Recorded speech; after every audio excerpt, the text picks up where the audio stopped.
Dari awal itu tidak pernah ada konsep untuk menghapuskan AMDAL. Jadi perlu dipahami bahwa dokumen lingkungan itu sebetulnya ada 3. Sejak Undang-Undang 32 tahun 2009 pun sudah ada yang namanya dokumen lingkungan AMDAL, kemudian untuk yang kegiatan yang tidak berdampak penting itu ada yang namanya UKL-UKL, dan untuk yang tidak berdampak penting serta tidak untuk UMKM itu yang disebut sebagai SPPL. Sampai sekarang pun ada di Undang-Undang CK ini diatur di pasal 24 untuk yang AMDAL, di pasal 34 untuk UKL-UKL, dan pasal 35 untuk yang SPPL. Jadi tetap ada. Yang berbeda dengan undang-undang sebelumnya di Undang-Undang 30 tahun 2009 adalah pengintegrasian kembali izin lingkungan ke dalam perizinan berusaha. Jadi kalau kita lihat sejarahnya, sebetulnya pada Undang-Undang 23 97 yang kemudian untuk AMDAL itu diatur dalam PP 2799, itu kewajiban dari hasil studi lingkungan itu dititipkan ke izin usaha. Tetapi pada saat dulu pembentukan Undang-Undang 32, dari evaluasinya hampir tidak ada perizinan berusaha yang kemudian mengadopsi kewajiban dari hasil AMDAL itu ke dalam izin usahanya.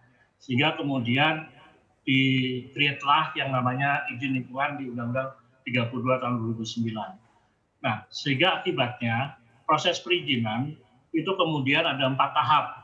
Yang pertama bikin dokumen lingkungan, dari dokumen lingkungan itu keluar persetujuan lingkungan itu dimasukkan ke dalam izin lingkungan, kemudian izin lingkungan menjadi izin usaha, menjadi syarat bagi izin usaha.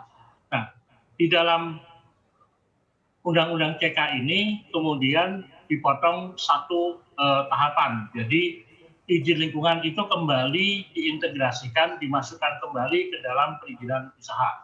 Sehingga tahapannya hanya tinggal 3, yaitu dari dokumen AMDAL itu kemudian keluar persetujuan lingkungan.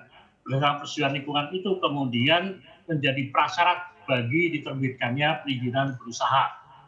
Nah, kemudian muatan di dalam AMDAL itu dimuat menjadi kewajiban di dalam perizinan berusaha. Keuntungan dari pendekatan yang di Undang-Undang Cipta Kerja ini, selain tadi meringkas atau memangkas satu tahapan perizinan, yang kedua adalah meningkatkan atau memperkuat penegakan hukum.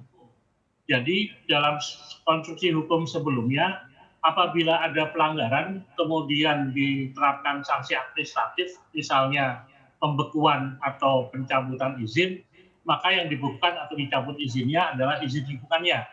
Sehingga selama izin usahanya tidak dibatalkan, kegiatan tersebut tetap berjalan.